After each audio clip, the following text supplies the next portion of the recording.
cái mặt cha này Nó rạch cho trẻ em lại. để nói cha này là nghĩa là đã bị ăn ra nó là cái thuốc vợ mình đi được lại bên kia thì tại sao mình không cáo tại vì ba lấy cho cái thuốc mà đúng rồi rồi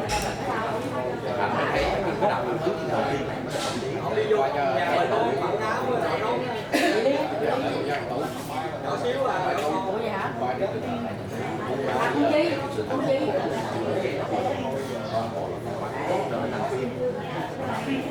mất dài mấy ngày bây giờ nó bắt tay luôn cả cái đám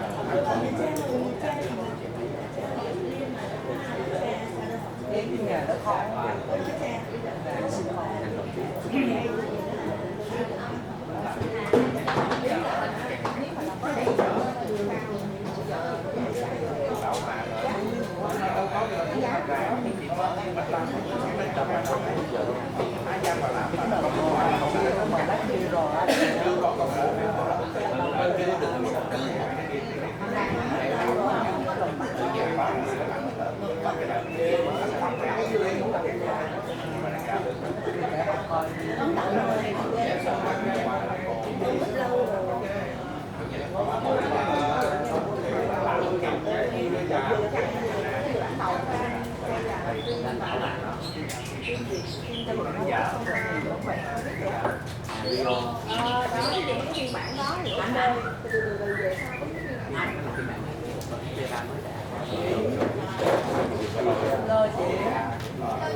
Buổi tối là 6 buổi tối luôn.